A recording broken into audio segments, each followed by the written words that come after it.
15 araw na ang nakalilipas sa isang nakakagulat na laro ng Gilas versus Latvia ang ating nasaksihan na ikinagigimbal ng buong mundo ng tinambakan ng Gilas ang Latvia in Latvia.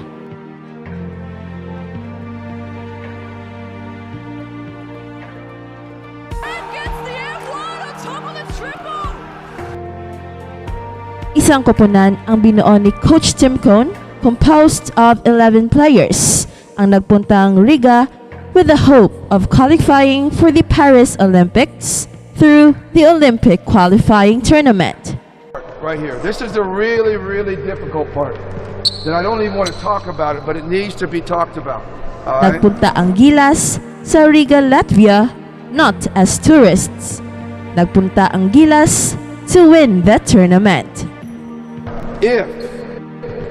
If we don't get this game tomorrow, all right, we can't bring it to the next game.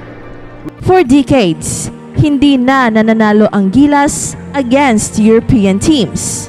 At ang daming mga bashers na naglalabasan noong pinalabas ni Coach Tim Cone ang final lineup na kulang ng isang player.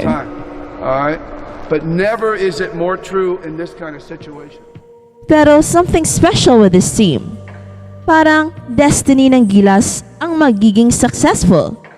It's like fate intervened at nabigla ang Latvia sa nilaro ni Kai Sotto and Junmar Fajardo, ang Twin Towers na nagpapadapa sa 6th ranked team in the world ng Latvia.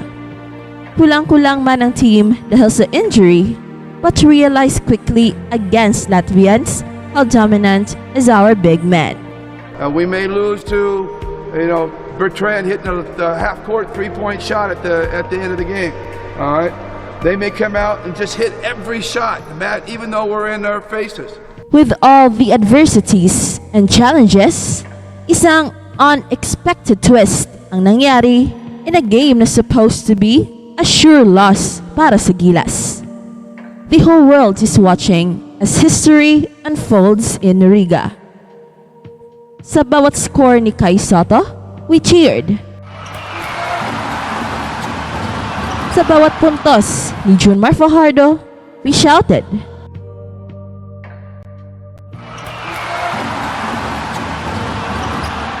Sa bawat 3-point shots na pamatay sunog ni Justin Brownlee, we screamed. At sa final buzzer, we jump out of jubilation. Ito na siguro ang pinakamalaking panalo ng Gilas sa international arena. After the Latvia game, tumaas tuloy ang expectations ng lahat. So be mindful of that, fellas. Keep that in your mind.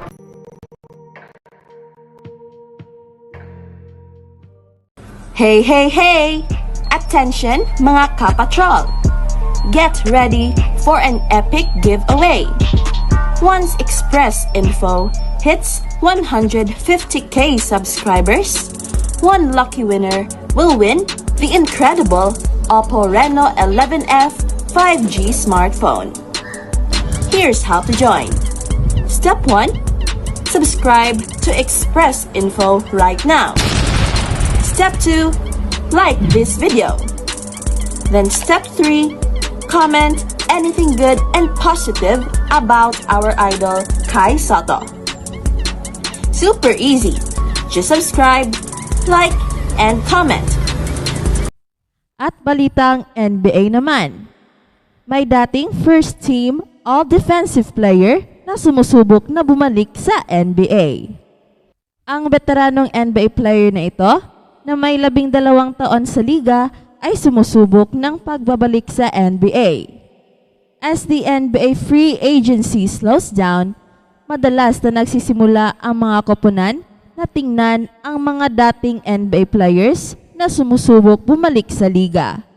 Karaniwang kasama dito ang isang workout kung saan maraming players ang naghahanap ng isa pang pagkakataon.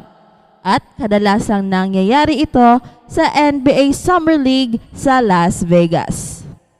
Sa ulat ni Damian Butchart ng The US Sun, ibinalita na ilang dating NBA players ang sumali sa pribadong free agency workout sa Las Vegas noong nakaraang weekend.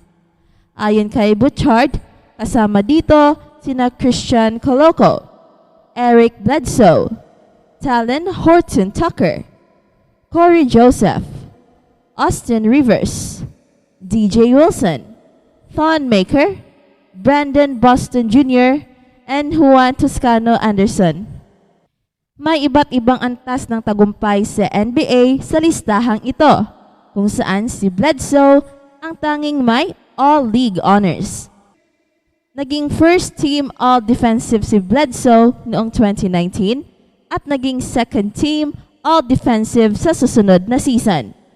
Ang huling paglalaro ni Bledsoe sa NBA ay para sa LA Clippers noong 2021-22 season, kung saan siya ay kinuha mula sa Memphis Grizzlies sa trade na kasama si Patrick Beverley.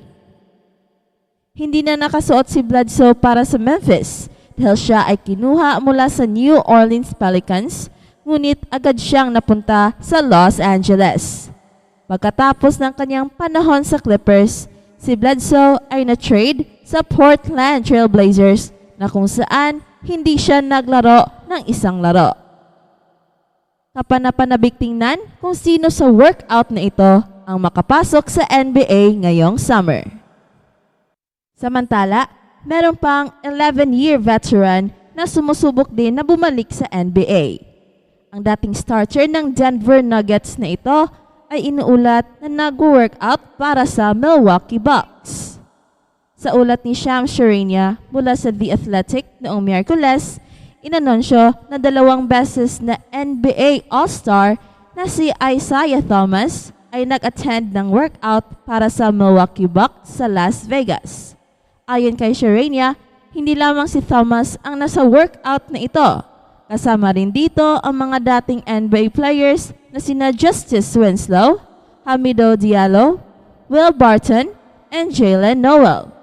May 2 dating players ng Denver Nuggets sa listahang ito, kung saan si Thompson ay naglaro ng maikling panahon para sa Denver noong 2018-19 season, habang si Barton ay nagtagal ng 8 season sa Nuggets.